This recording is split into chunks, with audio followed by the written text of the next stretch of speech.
Sergio Méndez Silva, un servidor Roberto Becerra, nos acompaña Sergio Guzmán y mi querido Sósimo Camacho. Bienvenido a Luces Mañanera. Muchísimas gracias, es un placer estar aquí con ustedes. Muchísimas gracias por la invitación. Pues, ¿cómo estás, maestro? Qué gusto saludarte, es un placer estar en comunicación contigo y pues preguntarte sobre los alcances de esta demanda de Grupo Salinas, en contra pues de estos comunicadores a quienes les endilga supuestamente haber perdido 885,000 clientes y que retiraron más de 800,000, el 80% de su dinero, lo que significó una pérdida, dice, de aproximadamente $1,000,000,000, que es lo que está señalando pues Ricardo Salinas Pliego. Preguntarte los alcances, qué significa esto para la vida democrática de un país y para el ejercicio de la libertad de expresión y las libertades de prensa. Bueno, pues es muy preocupante que en México se empiece a utilizar ya con mayor asiduidad el sistema judicial para buscar inhibir la libertad de crítica en nuestro país. Sobre todo porque ya hay, digamos, bastantes criterios de la Suprema Corte, de la Corte Interamericana, que lo que buscan es proteger la libertad de expresión, la libertad de prensa. Este es un tema que llama muchísimo la atención, sobre todo por lo que hemos estado analizando y viendo de lo que se ha publicado en los medios. Yo no he visto la demanda del señor Ricardo Salinas, pero he estado informado con todo lo que se ha difundido en medios de comunicación y lo que sé es que, en primer lugar, pues sí, está reclamando el pago no solamente de una indemnización como se conoce, compensatoria, es decir, el pago de afectaciones inmateriales, es decir, el daño moral y además de afectaciones materiales. Supuestamente este quebranto financiero que él argumenta existió, sino además también está exigiendo el pago de daños punitivos. El tema de los daños punitivos es adicionalmente una sanción extra cuando se trata de extrema negligencia o cuando efectivamente se tiene un propósito deliberado de afectar a alguien con lo que se dice, ¿no? Por parte, en este caso, de periodistas. Adicionalmente, y esto también resulta muy preocupante, lo que pretende, entiendo yo, por lo que he escuchado de lo que se ha dicho en los medios, es que ya no se difunda ninguna información sobre la supuesta quiebra de Banco Azteca en el futuro. Eso también implica censura previa, independientemente de que lo diga un juez como una decisión al final del juicio, ¿no? O sea, que de pronto se determine que ya no se pueda opinar nada hacia futuro, independiente del hecho específico que se esté juzgando en un caso, pues eso implica censura previa también. Además de que se retiren los tweets de lo que se estuvo publicando por parte de los periodistas. Entonces, yo quiero empezar primero diciendo lo siguiente. Es importante destacar, porque también he estado escuchando que mucha gente se refiere a los periodistas porque los consideran asociados a la 4T como si no fueran periodistas. Tenemos que dejar claro una cosa. Hay distintos tipos de periodismo. Y podría ser incluso el periodismo militante. O sea, yo creo que el periodismo sí puede ser claramente independiente, quizá no necesariamente imparcial, ¿no? La imparcialidad implica que cada quien a partir de su subjetividad y de sus valores defienda con los sesgos que cada quien tiene y que son imposibles de retirar porque cada quien defiende posturas muy legítimamente. Eso no significa que el periodismo no sea independiente, quizá no sea imparcial respecto de alguna postura, ¿no? Y eso tiene que respetarse. Es importante destacar que independientemente que digamos que una persona que difunde algo en redes sociales no tenga un título de periodista o no haya estudiado periodismo, eso no significa que no sea periodista.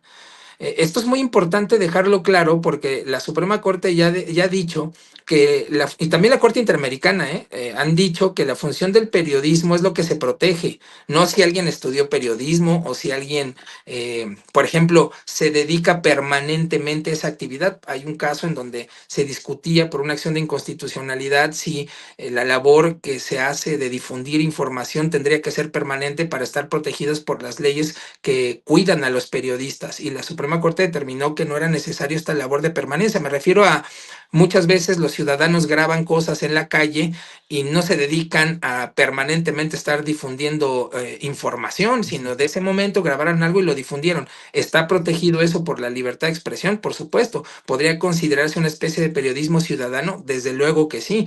Entonces, de entrada, las personas periodistas que han sido demandadas, aunque estén cercanas a algún movimiento político, si es que sí se llegase a considerar o tuvieran algún sesgo a favor de alguien, son de entrada periodistas. ¿Y por qué digo esto? Porque están amparados por las leyes que protegen al periodismo. Esto de entrada, ¿no?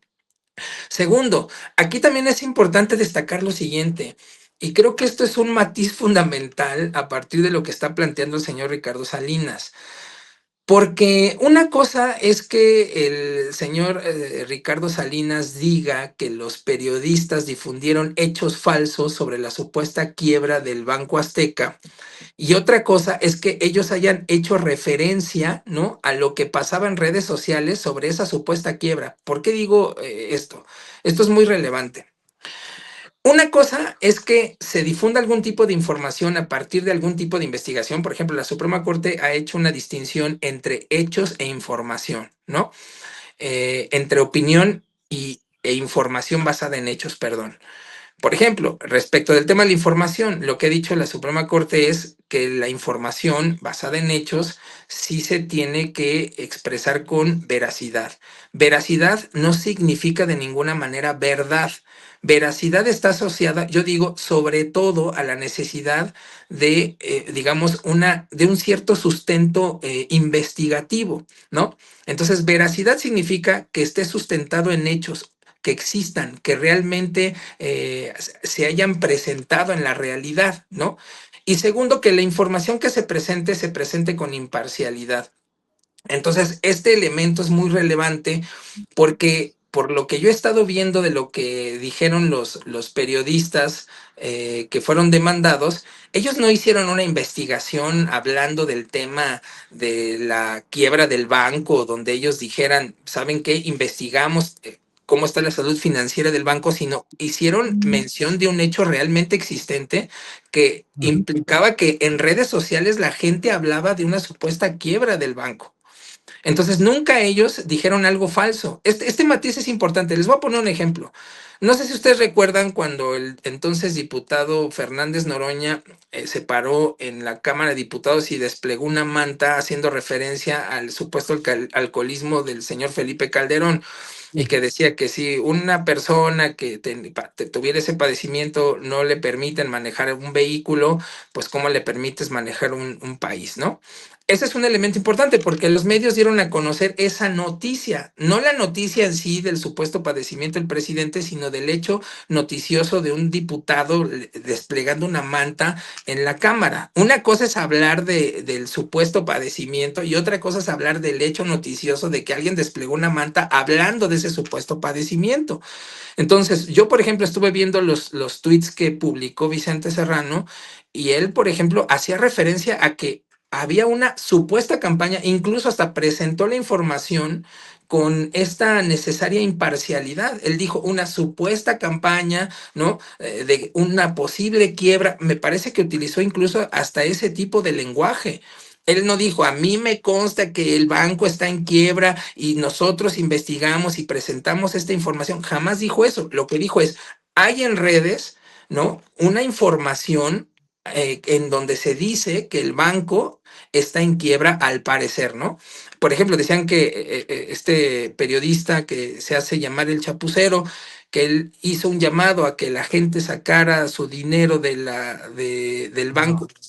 Si fuera el caso, supongamos que alguien lo hubiera hecho, aún así, que alguien lo hubiera hecho, a mí me parece que eso tampoco es un problema que estuviese, digamos, no protegido por la libertad de expresión. Es decir, si nosotros vemos en las redes sociales que se está difundiendo información, no por los periodistas, y ahorita voy a entrar a ese punto que también es crucial, no por los periodistas, porque ellos no inventaron la campaña, ellos no crearon el hashtag por lo que han estado diciendo. El hashtag fue creado por la gente que simplemente empezó a difundir esa información, y entonces cualquier persona preocupada por un tema de interés público, porque a todo mundo le interesa lo que la salud financiera de un banco, por ejemplo, pues es muy normal decir, oigan, si se está hablando de esta, tengan cuidado, saquen, por ejemplo, su dinero del banco. Yo no veo ahí un problema en decirle a las personas que tengan cuidado ante una circunstancia como esta. Entonces, este matiz es fundamental, porque ellos no difundieron información sobre la salud financiera del banco, sino hicieron referencia a lo que se estaba diciendo en redes sociales. Ahora, otro punto crucial. El señor Ricardo Salinas lo que está diciendo es que hay una colusión entre las autoridades gubernamentales y los periodistas para crear este hashtag. Es decir, ellos, dice él, supuestamente crearon este hashtag, crearon, digamos, esta información, y entonces iniciaran una campaña de desprestigio en contra de su banco, ¿no? Eso es lo que él está diciendo. Eso significa que el estándar de prueba de lo que él está diciendo es muy alto. Él tendría que probar que efectivamente aquí toda la gente se organizó por parte de ellos, es decir, los periodistas organizaron a las personas para que inicie, porque hablar de una campaña significa que aquí hay una organización deliberada, ¿no? Que todas las personas se organizaron, se coludieron, se pusieron de acuerdo para entonces crear un hashtag para difundir una información falsa. Y acá hay otro punto importante. La Suprema Corte ha dicho que para que efectivamente haya un daño, tiene que surgir ese daño a partir de un hecho ilícito. Todo esto que ustedes acaban de decir, de que supuestamente hay un quebranto financiero, que las personas sacaron dinero de sus cuentas, que hubo un daño por el 7% del monto total de lo que antes ingresaba al banco, en fin. A lo mejor el señor Salinas puede probar eso, tendrá que probarlo con pruebas periciales. Tendrá que demostrar el vínculo directo entre esta supuesta campaña en donde hubo un acuerdo entre todas estas personas organizadas supuestamente por los periodistas para generar este quebranto. ¿Cuál es el estándar? El estándar es el de la malicia. ¿Esto qué significa? Que el señor Salinas tiene que probar, lo cual dudo que logre, de que esta información se expuso a sabiendas de que era falsa con el único propósito de dañar. Entonces, imagínense cómo está lo que él tiene que probar, que todos estaban organizados, toda la gente, no solamente los periodistas, primero obviamente los periodistas, además con la gente, que iniciaron una campaña, porque esto implica colusión, que todos estaban de acuerdo, que ellos crearon y colocaron el hashtag, que a sabiendas de que el banco no estaba en quiebra, lo difundieron, y que además esa difusión provocó un quebranto financiero, ¿no? O sea, este quebranto íntimamente, directamente vinculado con ese comportamiento ilícito. Ahora, una cosa es que se le haya provocado un quebranto al banco, suponiendo, sin conceder, porque no lo sabemos, él tendrá que probar ese quebranto, pero supongamos que así fuese, pero finalmente, si lo que los periodistas dijeron o hicieron referencia es a algo que pasaba en redes sociales, y que finalmente lo que ocurre con un banco, porque aquí la Suprema Corte también ha dicho esto, hay personas morales cuya labor, cuya función tiene una dimensión pública. ¿Estarán ustedes de acuerdo que lo que pasa con un banco es de interés público? También ha dicho la Corte, una cosa es el interés público y otra cosa es el interés del público, porque una cosa es lo que al público le interesa, a lo mejor al público le interesan cosas que generan morbo, pero otra cosa muy diferente es el interés público, es decir, todo aquello que a todos nos puede interesar porque efectivamente tiene que ver con algo que puede afectar, por ejemplo, al país, a su sistema financiero, porque puede afectarnos a todos como sociedad. Todo lo que tiene que ver con los bancos, finalmente, para que funcione un banco, tiene que haber un permiso de la Comisión Nacional Bancaria y de Valores. Hay una serie de requisitos asociados para que la comisión permita que una persona, un grupo de personas se organicen a partir de una empresa y soliciten un permiso para que opere un banco. Finalmente, esos requisitos están asociados también con el bienestar de los usuarios o de los clientes que utilizan ese banco y el sistema financiero del país. Por eso hay una vigilancia del gobierno para que lo que hagan los banqueros lo hagan siempre respetando los derechos de los usuarios y los derechos incluso de la población misma, ¿no? Y de la salud financiera del país. Entonces, todo eso tiene que ver con interés público. Así que a mí me parece que lo que se dijo en redes sociales es un hecho objetivo, es un hecho acreditable, es un hecho que estaba a los ojos de todo el mundo. A lo que hicieron referencia los periodistas era precisamente a esa información que se estaba difundiendo en redes sociales, y lo que dijeron fue, yo por lo menos lo que vi de los tweets que se publicaron es que no se hacía referencia más que a la campaña o a la no una campaña, porque ni siquiera lo sabemos, no tenemos idea si eso fue una campaña, porque necesitamos saber que estuvieran efectivamente de acuerdo todos para hacer esa difusión, ¿no? Ni siquiera sabemos que es una campaña. Más bien, a la información que se estaba publicando y que se había generado un hashtag en donde se decía que había una quiebra supuesta del Banco Azteca. Eso es un hecho objetivo, eso no es un invento, eso no se está exponiendo, digamos, como algo que no existió. Así que eso sí existió. Y entonces no se estaba dando a conocer la información con el propósito de dañar a nadie, sino simplemente de informar a las personas.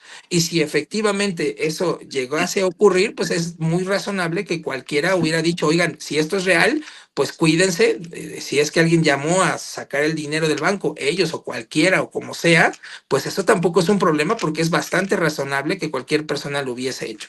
Entonces, esto de entrada lo quiero dejar muy claro porque a mí me parece que, por lo menos hasta donde nosotros tenemos ya conocimiento de los hechos que se han hecho públicos, no hay malicia afectiva en lo que se ha estado difundiendo. A mí me parece que por lo que se ha estado exponiendo, pues sí, por lo menos de los tweets que yo vi, se hace referencia a hechos realmente existentes, y que la información o lo que se dijo se presentó con imparcialidad, y que también la Corte ha dicho que hay ciertas expresiones que a lo mejor no pueden gustarle a aquellas personas, en este caso no tanto el señor Ricardo Salinas, sino porque lo que están planteándose es una afectación, digamos, a la persona moral, ¿no?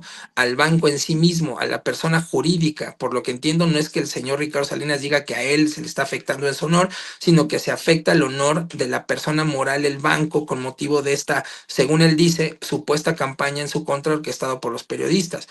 Entonces, esto es un primer punto, me parece que el estándar de prueba es muy alto, y esto es muy importante también destacarlo. Por lo que se presentó una demanda también en Estados Unidos. Y la demanda en Estados Unidos, insisto, esto es lo que se ha sabido públicamente, no es tanto contra los periodistas, sino contra las empresas de redes sociales, porque lo que entiendo que él busca probar es de dónde o cómo fue que surgió este hashtag, cuáles son las cuentas que lo engrandecieron o que lo difundieron, quiénes son las personas asociadas a estas cuentas. Es decir, él busca probar con todo esto, este supuesto acto de colusión, de campaña, ¿no? De intención de crear una información falsa para deliberadamente difundirla. Ahora, creo que también aquí es muy importante dejar claro, y yo se lo digo a los periodistas demandados, creo que es un error que estén pidiendo el apoyo del gobierno federal, porque creo que lo que está haciendo el señor Ricardo Salinas, porque no sé si ustedes han visto, es precisamente azuzar a los periodistas a que hagan eso.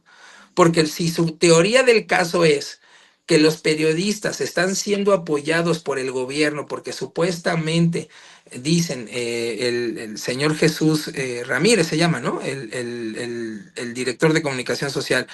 Ajá, está detrás de esta campaña porque ellos forman parte de ello y por tanto el gobierno está coludido. Esa es su teoría del caso, ¿eh? Es lo que ha estado planteando.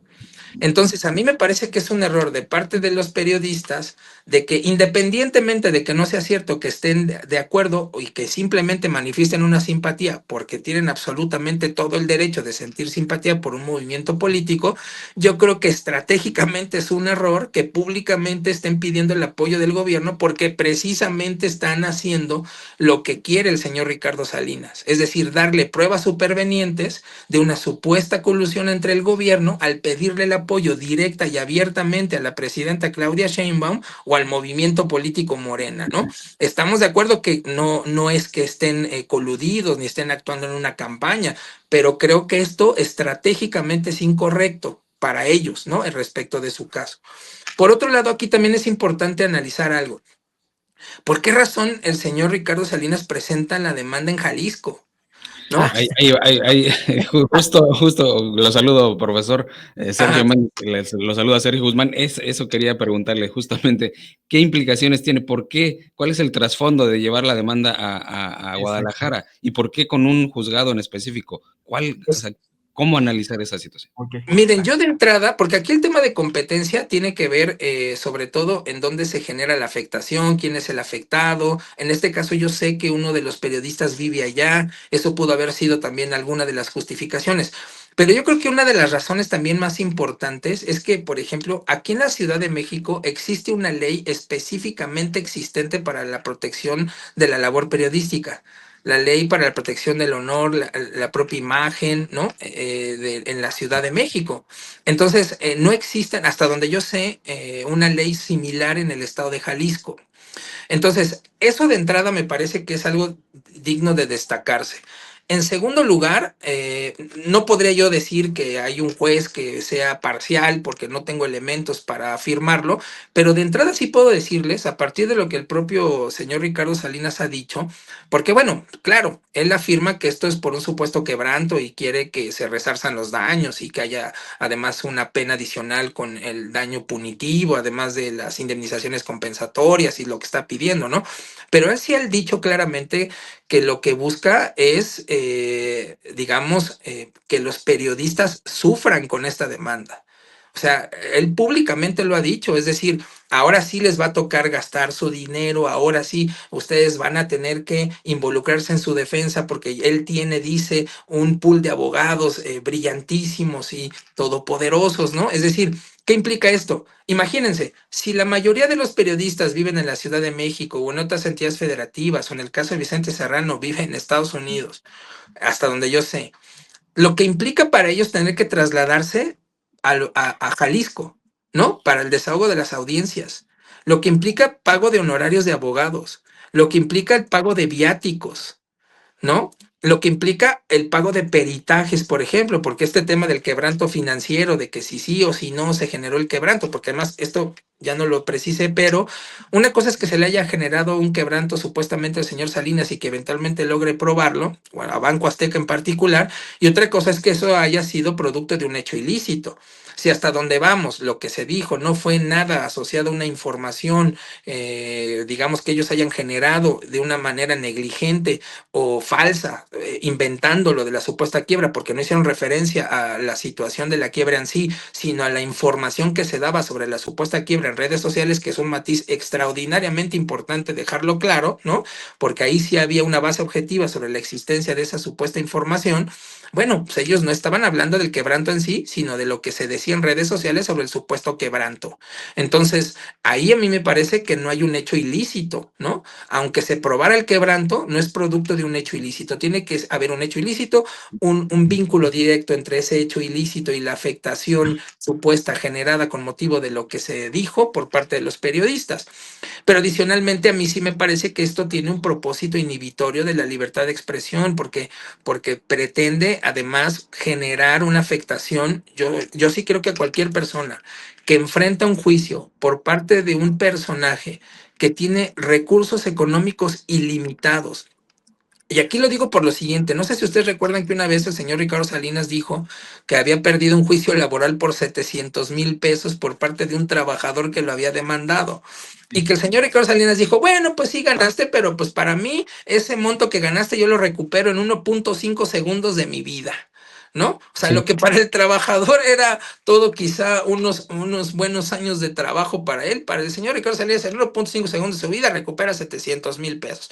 Imagínense lo que implica financieramente, emocionalmente, para los periodistas que generalmente son del sector de la clase media, ¿no? Distraerse de su trabajo para tener que contratar abogados, ¿no? Lo que esto implica es una sanción también para los periodistas. No es necesario utilizar incluso el derecho penal para generar este tipo de angustias. Precisamente por eso la Corte Interamericana, la Suprema Corte Mexicana, determinaron excluir, digamos, el derecho penal y dijeron el derecho penal como última razón para sancionar, digamos, conductas asociadas con la libertad de expresión. Por eso se derogaron tipos penales como la difamación, porque perder la libertad con motivo de lo que se dice es una cuestión totalmente desproporcionada, ¿no? Pero adicionalmente, yo también digo, No nada más por la vía del juicio penal se genera esta zozobra, incertidumbre de perder la libertad, perder el patrimonio, perder la tranquilidad emocional, porque hay una afectación a la integridad de los propios periodistas al verse afectados por una demanda, por una parte de un empresario que es un magnate, que tiene abogados, que además forman parte seguramente de despachos muy, muy poderosos y muy capaces, que cobran seguramente bastante bien esos abogados, ¿no? Imagínense lo que eso implica para los periodistas. Enfrentar algo así implica una sanción en sí misma. Aquí hay una desproporción de poder entre quien está demandando, con además el propósito implícito de provocar esa zozobra, ¿no? Porque independientemente de que el señor Salinas ganara o no ganara el juicio, ya provocó una afectación que va a ser totalmente irreparable para los periodistas. O sea, aunque no llegara a probar que existió el hecho ilícito, que existió la campaña, esta colusión, que ellos crearon el hashtag, que le generaron el quebranto, aunque los periodistas lograran defenderse y probar que no es verdad, imagínense, ya se generó el daño irreparable a su integridad emocional. Además, se generó el daño irreparable a sus recursos económicos, porque ¿qué ocurriría? Imagínense, ok. Ganan el juicio los periodistas después de años de juicio, porque aquí es primera instancia, luego apelaciones y luego juicios de amparo, pero además, señor Salinas, se le puede ocurrir presentar más demandas, inundar de demandas a los periodistas para provocar este acto inhibitorio, y que las organizaciones gubernamentales dedicadas a la protección de los derechos humanos no van a hacer nada. ¿Qué ha hecho la CNDH, por ejemplo, sobre este punto? Es importante que los periodistas reclamen estas actuaciones por parte de poderes privados que también generan afectaciones gravísimas. Les voy a decir un punto importante. La Suprema Corte ha dicho que los derechos humanos, a diferencia de lo que ocurría antes, no solamente pueden oponerse en relaciones de suprasubordinación, es decir, no solamente tienen eficacia vertical, no solamente se oponen entre el gobernado y el gobernante, sino que los derechos humanos tienen eficacia horizontal. ¿Qué significa eso? Que un particular puede oponer ante otro particular sus derechos humanos. Por eso, por ejemplo, la Suprema Corte ha prohibido los intereses usurarios en contratos celebrados entre particulares. Es cierto, no procede el amparo, salvo situaciones muy excepcionales, es un tema muy técnico, no viene el caso decirlo aquí, respecto de un particular con otro, pero en procesos judiciales diseñados normativamente, digamos, exprofeso, para dirimir controversias entre particulares, es perfectamente posible invocar un derecho humano de un particular frente a otro particular. Por ejemplo, el niño que no recibe alimentos de parte de alguno de los padres, el niño puede argumentar en un juicio familiar como una violación a sus derechos humanos. En este caso, en un juicio civil por daño moral, ¿no?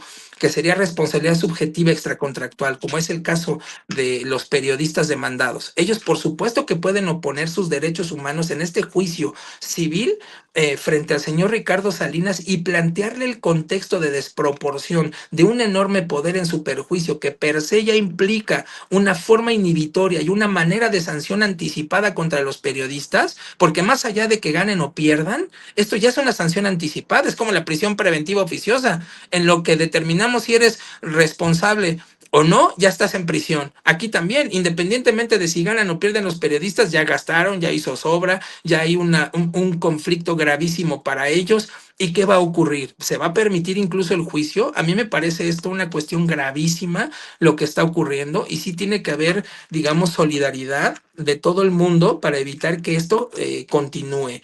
Y creo que incluso... sí, claro. Dime, mi querido. Maestro, pues el tiempo nos come. Más bien, lo invitamos, maestro, si a usted le parece pertinente y está de acuerdo, en otra emisión de Luces Mañanera, porque definitivamente este tema no se va a acabar aquí. Aquí no va a parar. Usted nos está dando una muy buena explicación y nos ha llevado de la mano, y cosa que se lo agradecemos, yo creo, los panelistas, los que estamos aquí, y el público que nos está viendo.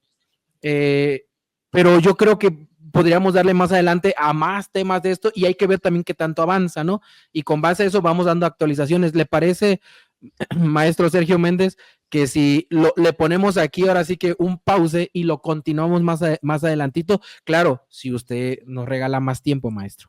Encantado, pues, desde luego que sí, por favor, siempre un placer, y yo siempre pues he defendido la libertad de expresión de todos los periodistas. Yo sí creo, como lo decía Voltaire, que podríamos no estar de acuerdo con lo que se dice, pero defendemos con la vida el derecho a decirlo, y lo digo por todos los periodistas de todas las tendencias políticas. A mí me preocupa mucho las persecuciones contra cualquier periodista, y yo creo que ha sido parte de mi trayectoria la defensa siempre incondicional de la libertad de expresión para todas las personas que hacen crítica hacia el poder. Muchísimas gracias. No, maestro, muchísimas gracias a usted. Tiene las puertas abiertas de Luces Mañanera, de nuestra casa Luces del Siglo. Para estaremos en comunicación, maestro. Muchas gracias. Un placer. Muchas gracias. Un abrazo. Gracias, profesor.